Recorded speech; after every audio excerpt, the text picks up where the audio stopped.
Hello. Once again, we meet to talk about a virtue, which is kindness. Just a moment ago, I was commenting that I really appreciate when people, when you who are watching, give feedback and say, in my life, this was useful.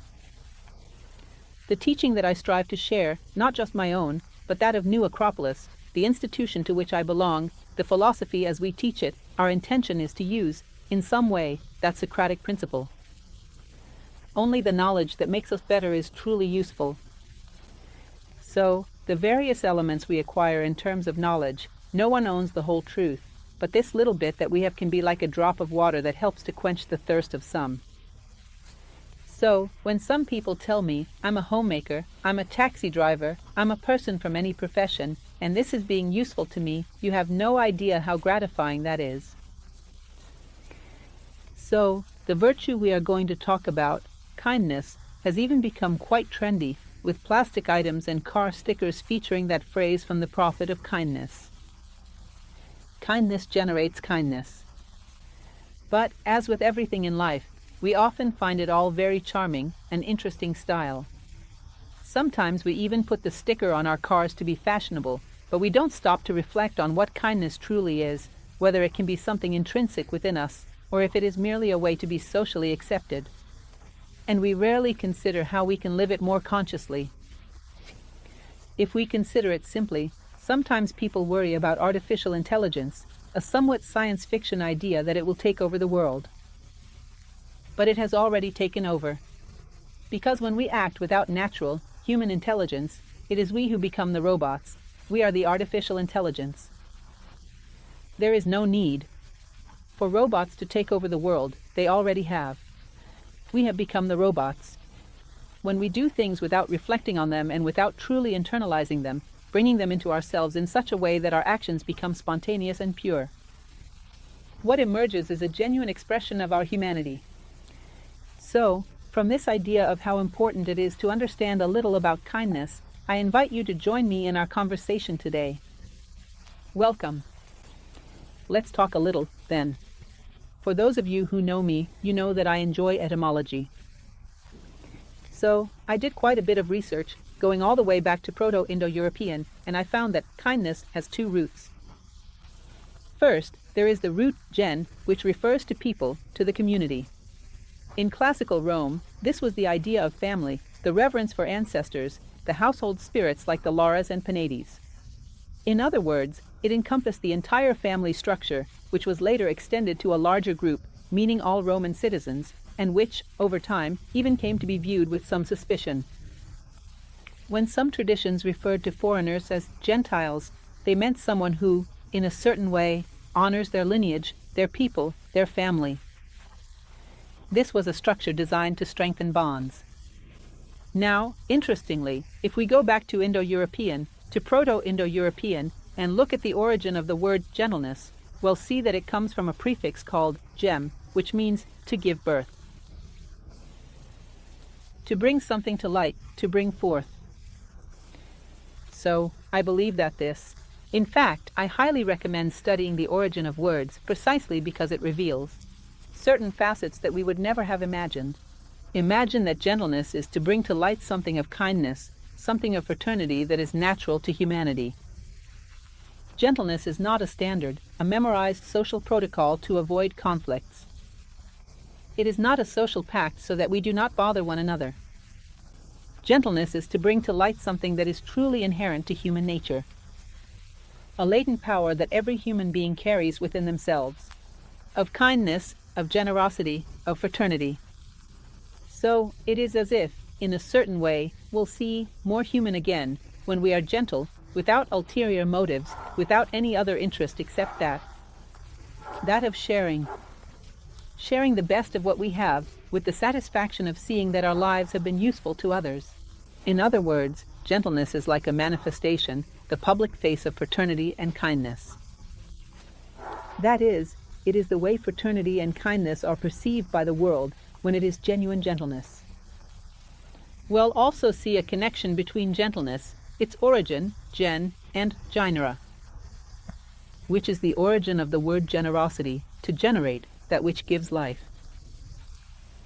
So, let us consider that the life we have, the one we received at birth, is a life where our body came into the light, but sometimes our consciousness has not yet done so. Therefore, to give life, to be gentle, is a way of bringing forth human life.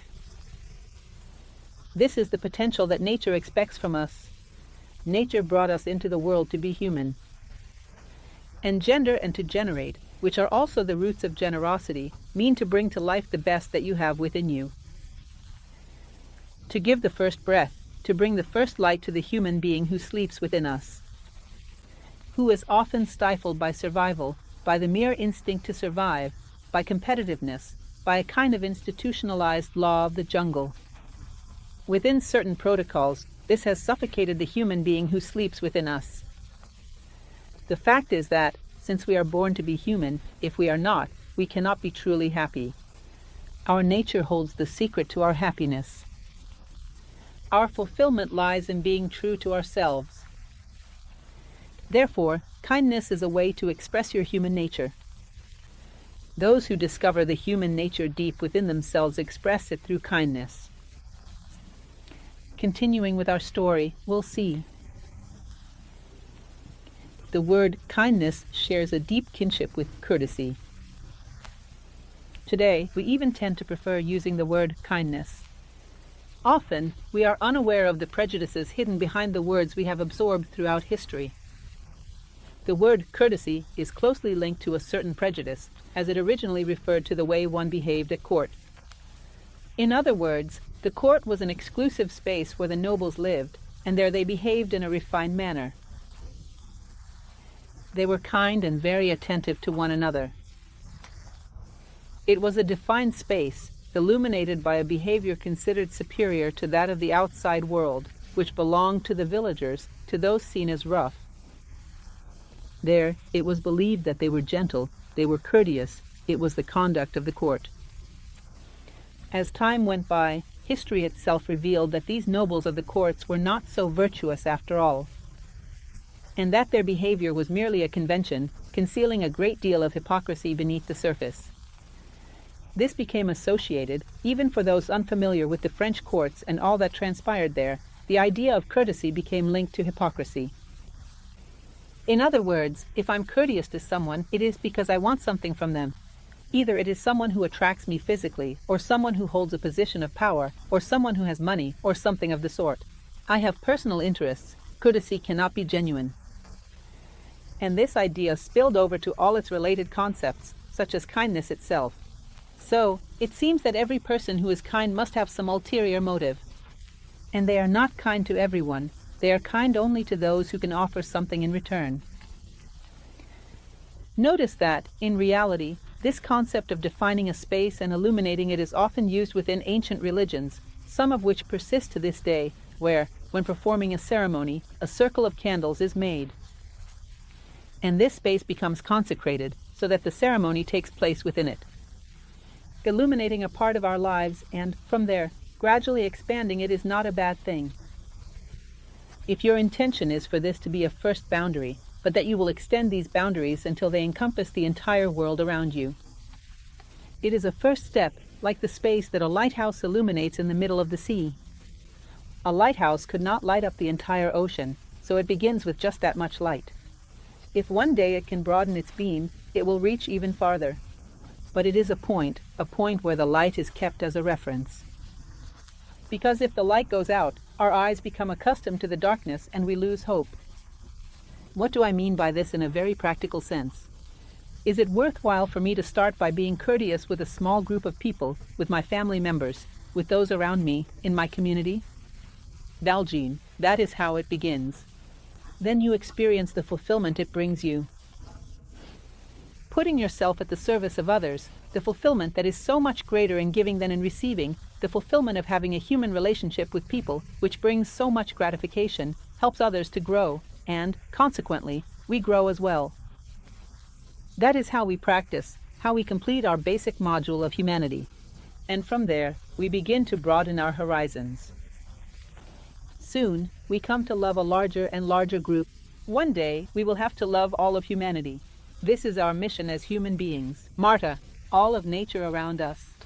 But the universe does not make leaps. Nature does not make leaps. The universe expands gradually until it encompasses everything that our consciousness can reach. I say this because, in our current historical moment, this is very common as well. I feel great compassion for those people who live on the other side of the planet and suffer. Admirable, I find this attitude truly commendable. But I have no compassion for my next-door neighbor. I have no compassion for the person who works with me at my job. Well, you probably feel compassion for that person on the other side of the world because you do not see them. Because if they lived next to you, in no time at all, you would no longer feel the same way. Your compassion cannot withstand. Can it not withstand the friction of living together, the friction of reality?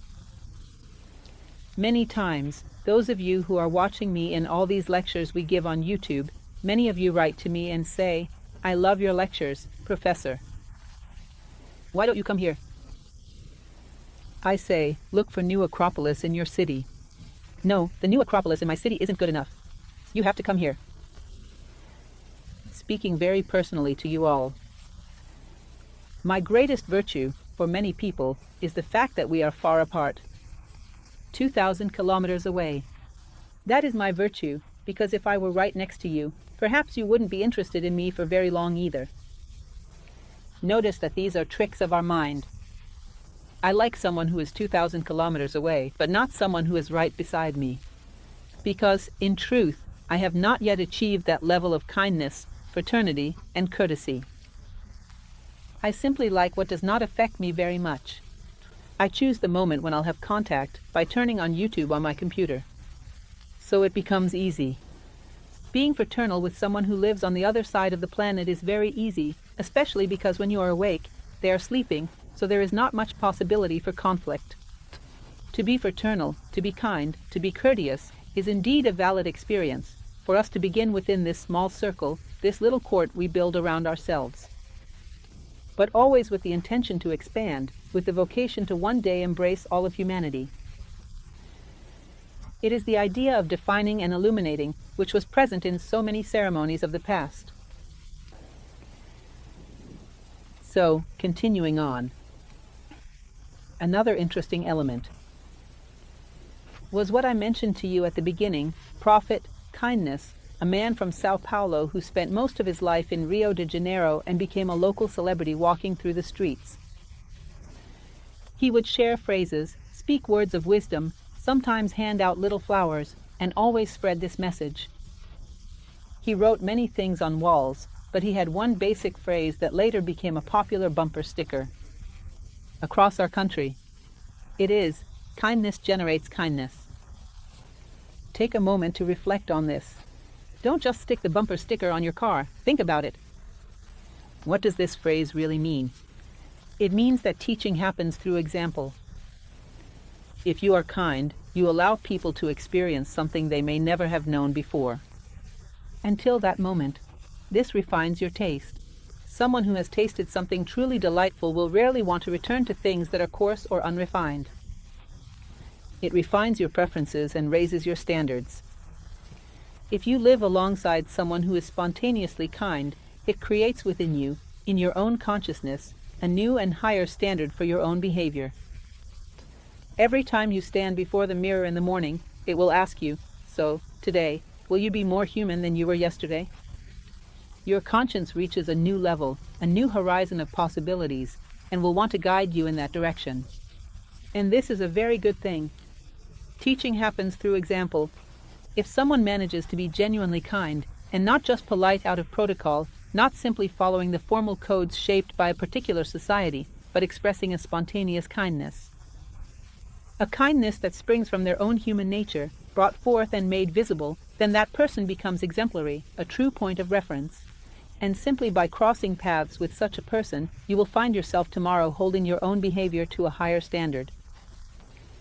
Imagine that, at some point in your school life, you studied a little bit of German, and then a tourist who only speaks German crosses your path. In order to communicate with them, you will have to bring that knowledge to the surface. That lesson you received, even if it was just a little, in order to help him, will require you to dive within yourself and find that bit of German you have, if you wish to communicate with him. Now, let us transfer this example to another field. Someone who carries kindness within themselves and lets it overflow through their actions. If someone crosses their path, they will have to dive within themselves and find the little bit of kindness they possess and bring it forth. Because otherwise, true communication cannot be established. In the same way that it might have been your only opportunity to practice German in your life, it could also be the only chance that person has had so far to practice kindness, simply because they encountered you. In other words, simply by being, you spread it. A mango tree spreads mangoes, an apple tree spreads apples. If you are kind, you spread kindness. People will begin to have a point of reference. One day, I was kind because I spoke with a kind person. So, consciousness already recognizes a different possibility. One day, they will return to that place. One day, they will insist on that point, because they have already tried. It is not by chance that it is said of the Pythagoreans that, wherever they went, people felt the need to be more just, more sober, more upright, in order to communicate with the Pythagorean. Therefore, they left a trail of light wherever they went, because they had given people the opportunity to be more human in order to establish a connection with them. So, kindness generates kindness, and there could be countless parallels to this. Goodness generates goodness, altruism generates altruism. Teaching happens through example. This message is very interesting because, in general, we wait for someone else to be kind. So that will go afterward. Or we wait for an educational reform that will shape everyone to be kind, so that then we will become kind as well. You should be the one to start, through your own example. Let me say something that might be a bit controversial, but if you look at history, you'll notice that the great historical transformations were not carried out by a massive crowd of people. Usually, it begins with one person or a few individuals who dared to live out a dream. And this spreads, causing an impact on the human imagination, and it continues to spread through this impact of the new, of what adds value to life. So have the courage to do this. Personally, I sometimes meet people who tell me, our country is in decline, we have so many problems. Look, I don't deny that we are living through a delicate moment in our history, but don't think that problems exist only in our country. This idea of kindness, as something spontaneous that springs from the human heart, is original anywhere in the world. Many times, we judge by appearances. In such and such a place, people are very polite. Yes, that is a social protocol. They stand up so that someone else can sit on public transportation. But do they stand up because there is a social protocol that will judge them if they don't, because they want to appear polite and cultured, or do they stand up because they open their hearts to that person who needs a seat and, in that moment, create a bond of love? Do you realize how rare it is for people to truly open their hearts in this way? This protocol, then, becomes a framework with little substance. If an exceptional situation occurs, such as a war or a serious accident, all of this superficial courtesy falls apart. All of this trained, conditioned politeness collapses. True kindness is an opening of the heart. In other words, I look at that human being and think, they must be so tired, they are in such need of a seat. How much better would they feel if they were here, in my place? I do not need it as much, they need it more than I do. It is an opening of love. In fact, behind everything good that humanity possesses, there is, in general, love. And this bond is true kindness. Be careful not to be deceived by mere social conventions that do not truly reach the depths of the human heart. Who in the world today, as humanity, has truly reached such a level of love and genuine concern for others? Collectively, toward other human beings. But collectively, humanity has not achieved this. Has everyone in a country reached this? Where? This does not exist. It is an urgent necessity that we develop this within ourselves so that we can be an example. Kindness generates kindness. Humanity generates humanity. It is important to understand this. I know these are somewhat delicate and controversial aspects. But reflect on this before thinking that all the problems in the world are only ours. The problems of the world belong to humanity. Behind everything lies a great selfishness, a profound insensitivity toward others. even if the act is politically correct, polite, and fits within social norms. If there is no heart, it is merely a formality, a kind of conditioning. To truly want to see the other, to have genuine interest. We live so focused on our own needs, so absorbed in our desires and fantasies, that the other person ends up becoming merely a backdrop upon which we project our own interests. There is a quote from Tolstoy that I really like to mention, which says, "There are those who walk through a forest and see nothing but firewood for their own fire." So, from the entire universe of life that pulses within a forest, I see only one thing: firewood. My house needs firewood. So, I look at things by projecting onto them my fantasies, my needs, and my expectations. Things become a reflection of myself, and if things do not serve any of my interests, I do not see them. They become invisible, they disappear from my world. Just as Plato spoke of in his allegory of the cave. A person only becomes wise by looking at things illuminated by the light of the sun, which is the idea of the good. Do you know what it means to look at things illuminated by the idea of the good? It means to look at something and think, how can I influence its destiny in such a way that it moves toward its own good without wanting anything for myself? How can I influence the destiny of this person to guide them toward their own good without wanting anything for myself? Logically, nature possesses an intrinsic intelligence that reveals itself to those who interact with it without self-interest, simply out of kindness and generosity. And the one before whom nature opens up comes to know the very heart of nature. That is what it means to be wise. It is as if we look at the world, illuminated only by a lantern of very little power. It does not illuminate what things truly are. It only lights up a small sliver of them, which is that part that might be of interest to me. And if there is something that does not serve my interests in any way, I do not see it, I exclude it from my world. I see only reflections, fragments of things that might bring me some benefit. And beyond that, everything else becomes a blind spot. So, this selective and limited view of reality is a projection of our own selfishness. What matters is my personal life, my own needs. And everything else exists simply to provide raw material for my interests. In this way, no one is truly kind, even if someone is educated in the most refined schools in the world. With this selfish mentality, there is no truly kind person who is severely self-centered. Because kindness is born from perceiving the needs of others and feeling them as our own, and investing the best of our energy to meet those needs. Through the continuous practice of kindness, we can evoke love. If every day you meet someone and strive to be sensitive to their needs, developing an empathy where you truly feel them and do your best to ensure their well-being, after some time, you will look and there it is love. Kindness forges bonds of the heart. Stand up on the bus 1,000 times so the same person can sit. And you still might not be truly kind after all that. No real bonds are formed if you act only out of social formality. But if you stand up once or twice, genuinely thinking about that person's well-being, then you will find love, you will find connection. And it becomes a genuine act. Many traditions speak about this.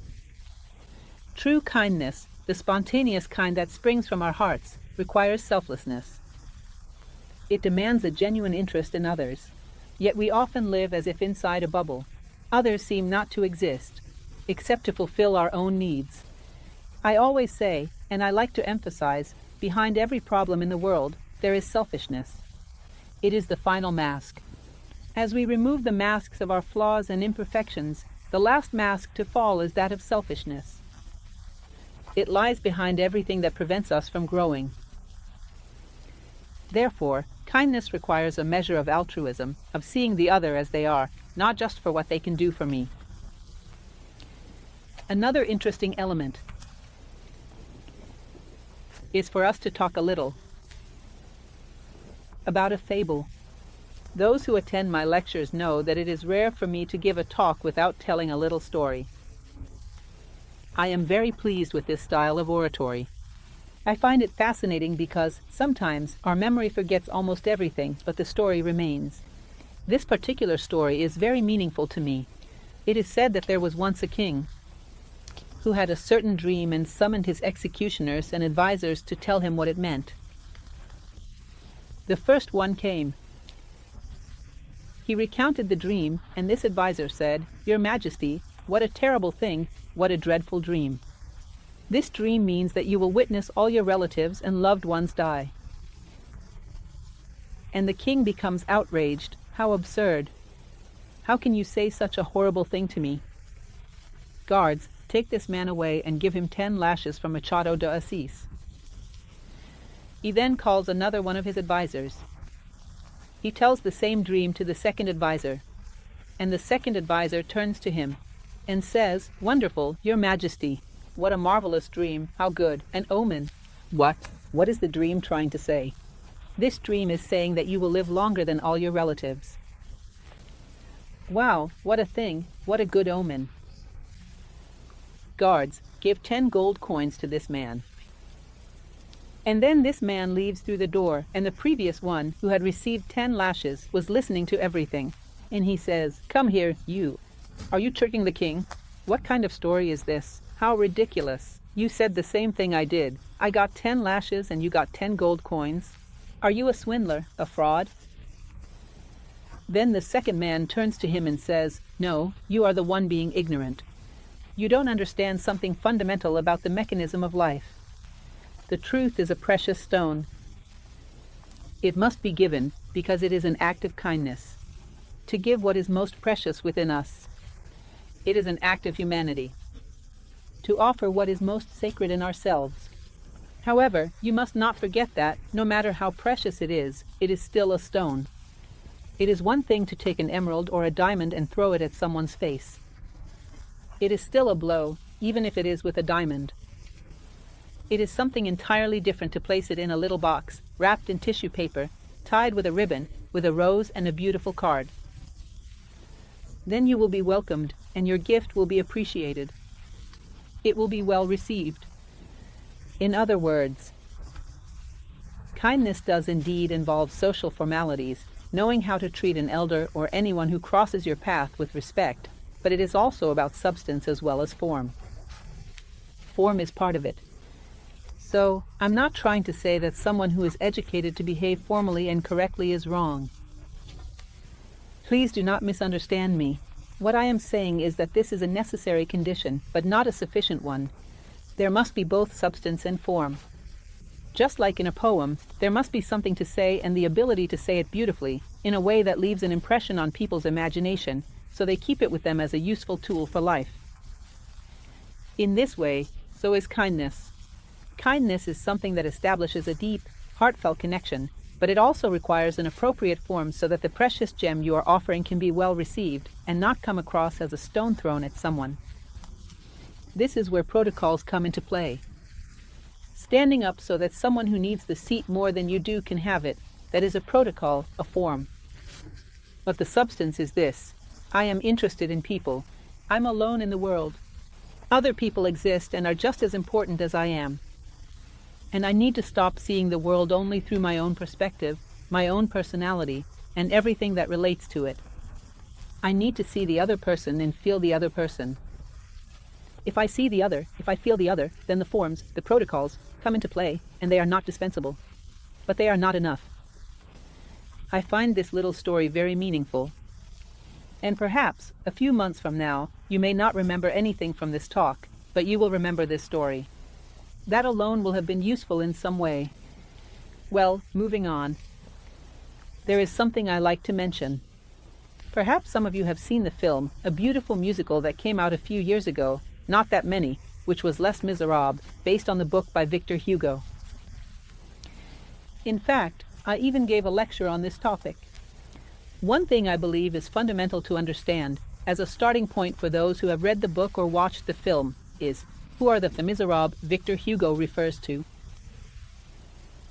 Observe the structure of the story. It is not Jean Valjean who is the miserable one. It is not Bishop Bienvenu who is the miserable one. The miserable ones are all those who are insensitive to justice, to kindness, to the suffering of others. These were the miserable ones. The miserable ones were those who manipulated, who crudely played games to exploit one another. These were the miserable ones, regardless of material possessions. The protagonist, who was deprived of any kind of wealth, an extremely poor person who found himself trapped in a deeply unjust situation, Jean Valjean, is far from being a miserable one. He was a noble soul. Bishop Bienvenu, who was a monk in a small town and did not possess great material wealth, was not a miserable one either. On the contrary, they were noble, because within themselves they carried the nobility of wanting to offer their very best. They possessed the kindness to see others as human beings worthy of respect. The miserable ones were often those who had more possessions, or those who had less, from all social classes. Regardless of what one has, it is by who one is that a person can be considered miserable. Misery is the indifference to human nature, to the human being who passes by you. Once, in a moment like this, one morning, I was walking down the street, and we have the habit of greeting the people who pass by us. Some respond, others do not, and I had a realization that I found interesting. At some point in the future, this will be considered extremely rude. A human being passes by you, and you do not even acknowledge their presence. A human being is too significant for someone not to notice. There are divine attributes within each person. How can a human being walk past you while you are looking at the ground, thinking about your grocery list, and you completely ignore the presence of another human being? In fact, we should not ignore the presence of anything, but at the very least, let us start there. One day, we will be considered extremely rude for ignoring one another. What does it truly mean to be rude? In front of you, there passed a being who, in some way, is searching for God, searching for themselves, seeking to find the meaning of life, trying to understand the purpose of the universe. How can you ignore a being like that? How can you not bring yourself to look them in the eyes and offer a good morning, a good afternoon, or a good evening, which implicitly carries so much meaning? I'm fighting for the same thing as you. You can count on me. Between the lines of that good morning, good afternoon, or good evening, there is a message. You can count on me. We are in the same struggle. We are fighting against time, against dissolution, against the corruption of ourselves, against the destruction of human values. You can count on me. Eye to eye. This is fundamental. One day, we will still be considered extremely rude for ignoring the human beings who pass by us. I found this perception very interesting because, in a certain way, it comes imbued with a sense of certainty. I am certain that one day it will be this way. This is sensible, it is logical. As Plato used to say, if something is logical in the realm of ideas, one day it will exist here. One day it will become reality. One day it will become fact. So, take notice of this. As we begin to sharpen our sensitivity, we start to realize that kindness is our natural state. It is where we feel most like ourselves. It is where we feel most human. Continuing on. One detail I also really like to talk about is the logic of the 3 circles. Look at these 3 concentric circles in this image. In a certain way, that is you. Understand this as a representation of the human being. Within you, there is an essence, your true identity, that which you are as a human being, which exists there like a seed. But we come into the world, and often this seed has not yet broken open. Its shell has not yet left its cocoon, it has not yet made its mark on the world. Yet. And society comes and places over this seed, which is our essence, which is what I'm, another layer. This is what we have been socially shaped into, what we have become accustomed to doing, which is usually based on the collective unconscious, on things we receive from the outside. And we run a software called life. This is what I appear to be at this moment, what I'm. So, within the first circle is what I'm. Outside of that, I'm. That is, what I have been shaped to live as in this moment. When you become a philosopher, you add yet another circle around all of this. This circle is who I want to be. And this circle relates to the center, what I am. In a certain way, we try to glimpse in those great men of the past and present the virtues that lie dormant within us. We begin to impose this upon a personality that is full of distortions, having absorbed things from our environment that are not truly ours, and, in fact, often should not belong to anyone, and I believe they do not. These are distortions of a certain culture, of a particular historical moment. So, on top of this layer of I'm, you place the layer of I want to be, which is connected to the center. Then, through an act of discipline, through an act of will, I want to be kind, because I know that my essence is kind. At this moment, my personality is not. But I'm my essence, not my personality. And this layer of I want to be sculpts your personality, so that it becomes more in the image and likeness of your true being. Is this a necessary task? Many times, people are rude and say, "Oh, I'm very spontaneous. I say whatever comes to mind." Spontaneity, if you look it up in our old friend Aurelio, spontaneity means to manifest what one truly is. Without obscurities, without disguise, to manifest what you truly are. Therefore, in order to be spontaneous, you would need to know who you are, to understand that first circle, your essence. Otherwise, you will be spontaneous with a distorted mask, sometimes more animalistic than human. It will come across as rude, not spontaneous. So, spontaneity sometimes does require, indeed, a conscious effort to discover our true identity, to find out what our genuine attributes are. Then, I no longer do the things my personality is accustomed to doing. I do what my conscience recognizes as noble, just, and good. I am certain that when I find my heart, it will resonate with this. Because these qualities are inherent to all those who have found their own hearts. They were kind, they were courteous, they were noble. In the truest sense of the word, they brought forth their very best. The day I discover my true self, it will belong to that same family, and it will resonate with the discipline I have imposed upon my personality, with this new way of being we are shaping. So yes, discipline makes sense, the process of refining our personality so that it becomes more gentle, but always with the intention of bringing forth our true essence. When this arises more and more from a relationship with our own heart. So, what philosophy does is create a third circle. I want to be. I begin to discipline myself to behave differently from today onward, in the way that I understand every human being should be, and as the great figures in history have been. It is very interesting when you read, for example, a Platonic dialogue. Many of these dialogues, the vast majority, have Socrates as the main character. You know that Socrates himself never wrote anything. It was Plato who immortalized him, as did Xenophon. So, in one of these dialogues, the Gorgias, which I like very much, Socrates addresses a sophist who was present, Callicles, and says to Callicles, "Look, convince me with your arguments, Callicles. Because if you convince me, you will find me tomorrow, on the street, living out what you have said. Do not run away from the discussion. I want to know if you are right. Because if you are right, tomorrow I will incorporate this into my life." Imagine everyone being able to say something like that.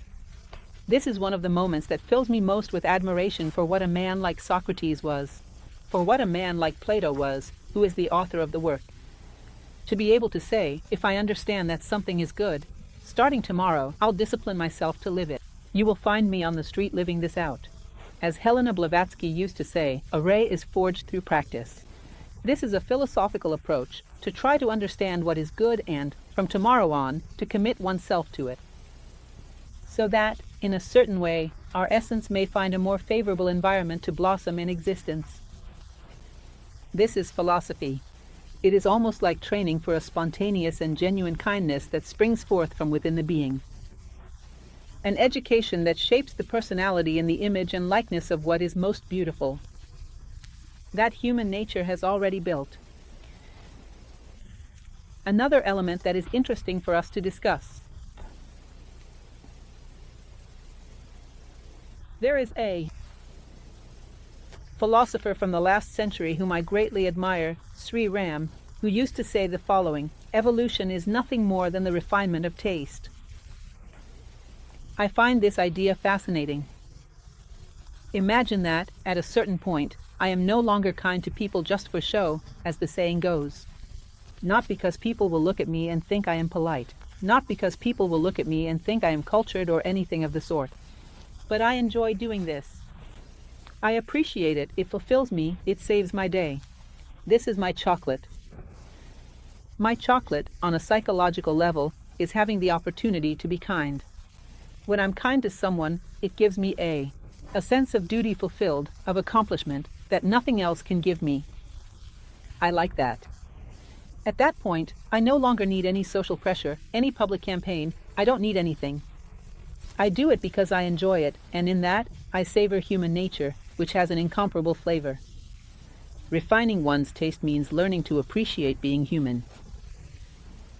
It means learning to realize that from this comes the finest flavor we can draw from life. Because nature made us to be human. Every animal, if you give a carrot to a rabbit, that is the best taste it can experience. Human beings experience the finest taste when you offer them values, virtues, and wisdom. So, finding happiness in being kind is one of the assurances that we are not simply doing something to look good in a picture. But because this is who we are, it fulfills us. This is a kindness we can guarantee. No social circumstance can make it disappear. Even in times of war, we have not stopped being kind because of it. We adapt to circumstances, yes, because we always need to adjust in order to move forward, to make things viable, to do what we must so we can fulfill our dreams, but never to be crushed or mutilated by those circumstances. In other words, it is a circumstantial adaptation of the same idea. We have never betrayed our human core. It simply survives within the circumstances in whatever way is possible and is fulfilled in the best way it can be. In other words, to adapt does not mean to mutilate. Our hearts must not be mutilated, not for any environmental necessity, and they won't be if we do not allow it. Nothing can take that away from us. And finally, there is a question I always ask people to leave them reflecting on it for a while. It is a Platonic question. Can you imagine what is the best thing you can do for the people you love? Take a moment to think about this. What could it be? What is the best thing I can do for the people I love? Spend more time with them. Give them more material things. Teach them languages. Teach them mathematics. What should I do? What is the best thing I can do for the people I love? Plato said, the best thing you can do for the people you love is to grow as a human being. Because only in this way, tomorrow, next week, next year, and for the rest of your life, you can assure them, I will always be with you. I will always give you my best. Count on me. Whatever good I have is ours. Whenever you want to rise, I'm with you. I'm supporting you. I'm lifting you up.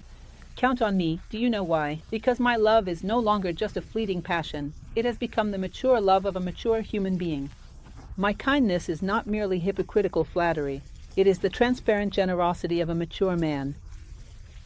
If I grow, I ensure the best for myself and for everyone around me. So, if we'll see to be truly kind, we must mature as human beings. If we want to ensure something meaningful for the people we love and those we are to love, since, at our core, our mission is to love all of humanity, we must grow and mature as human beings. Many times, throughout these nearly 30 years at New Acropolis, we have offered courses on philosophy for life, philosophy as the art of living. And these classes are 2 hours per week, on a single day each week. Over the years, many times people have come to me and said, look, I can't give up one evening because I need to be with my family. I need to be with my children. And I think, all right, I respect that argument, but what exactly are you going to do with your family and your children? Often, is it just sitting next to them in front of the television? Often, is it sitting in front of the computer while they are nearby on their tablets? If you set aside 2 hours a week to reflect, to learn to mature, to seek a deeper meaning in life, surely your presence alongside those you love will be much more meaningful and valued. If you acquire some wisdom in life, you will have something meaningful to share with the people you love, and you will not all become mere spectators, simply watching life go by. In other words, the best thing you can do for them is to grow as a human being. I'm saying this as a kind of promotion for our course, which I truly believe is excellent, otherwise would not be doing it. But so that you understand this idea. It is not a matter of quantity, but of quality. What do I have to offer to those I love? It is about who I am, and if I am not, then I have nothing, because my love will have very little reach. Kindness is one of the attributes of a mature human being. Who knows how to control their selfishness and see the other, who finds fulfillment not in gaining so much, but in giving, who finds fulfillment not in having someone to heal all their wounds, but by putting themselves in service to the wounds of those around them, to humanity. This mature person has the capacity, the foundation, to be kind. Otherwise, they do not. It will be nothing more than a mere formality or a declaration of good intentions. Education. In kindness is good, but if education is only information and is not accompanied by a formation that leads you to find yourself, and realize that your heart is that of a human being who is naturally inclined to be kind and feels happy and fulfilled by it. If this does not happen, then kindness will not go very far, nor will it have much reach. I ask you to reflect on all these things, to think about them. Perhaps it is easier than we imagine to be kind. Perhaps it is simply a matter of fulfilling our role in life, of being human, and everything else will be given in addition. I appreciate your attention, and I hope you can make this knowledge useful in your lives. Thank you.